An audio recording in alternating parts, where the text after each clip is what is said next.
आज के वीडियो में फिर से खुशामदीद। Myself Ataul Gani, currently doing my internship from Nagaon Medical College and Hospital. So today I'll be sharing my experience about last 10 days, how I felt and what should be the revision strategy at that time. So first of all, before you go to exam, the most important thing is you should sleep very well. सबसे बड़ा problem ये आता है कि exam के दिन नींद complete नहीं होने की वजह से बहुत चीज़ अच्छे से रिकॉल नहीं हो पाता है। सो अब आपको ऐसा आदत बनाना पड़ेगा कि एग्ज़ाम के पहले वाले दिन शाम के 9 बजे सो जाओ और सुबह 5:30 बजे तक उठ जाओ, क्योंकि एग्ज़ाम का centre most of the time almost 2 घंटा दूर होता है कि एग्ज़ाम के पहले जो लास्ट 10 डेज़ है, तो ऐसा फ़ील होने लगता है जैसे हमने सब कुछ भूल गया। जो मेरा ब्लॉग है एग्ज़ाम के दिन का, उसमें आप देख भी सकते हो कि मैंने बताया था, ऐसा फ़ील होता है जैसे हमने सब चीज़ भूल गए और हम एग्ज़ाम में पास नहीं हो पाएँगे। But you should be confident. आपको एक बात याद रखना कि आपने लास्ट 6 मंथ बहुत कुछ पढ़े हुए हो, इसलिए when you will be going to exam, definitely you will be remembering everything. When you will be seeing the option, you will be doing it correct. Last 10 day you should revise all those 19 subject anyway, because exam के दिन कभी कभी कुछ चीज़ ऐसा होता है जो याद तो आता है बट ऑप्शन हम एग्जैक्टली लगा नहीं पाते हैं, इसलिए you should try anyway to revise all 19 subject in last 10 days and specially go for expected question, star mark question and previous work question. You would see those questions and important things so that exam के time वो तुम्हें जल्दी से recall हो जाए। और last 10 days सिर्फ आप नोट्स पढ़ो, कोई क्वेश्चन मत करना, क्योंकि उस टाइम जो भी तुम पढ़ोगे वो एग्जाम के टाइम बहुत जल्दी याद आएगा। एग्जाम के दिन अगर पेपर डिफिकल्ट आ गया उसके बाद भी आप कॉन्फिडेंट को लूज मत करना, because out of 300 question you need to score only 150 mark. Also there is no negative marking.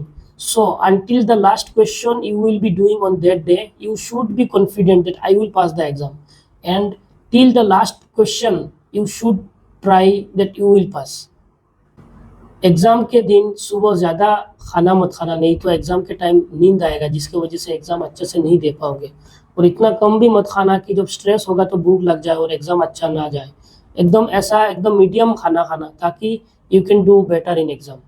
Please reach to exam center before 7 o'clock.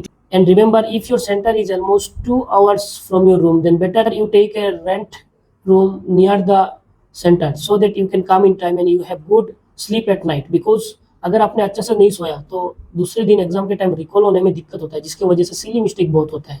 और आपको सिर्फ 150 मार्क लाना है, इसलिए एग्जाम के टाइम पेपर अगर डिफिकल्ट भी लगा उसके बाद भी आप ऐसा सोचना कि सिर्फ 150 तो लाना है।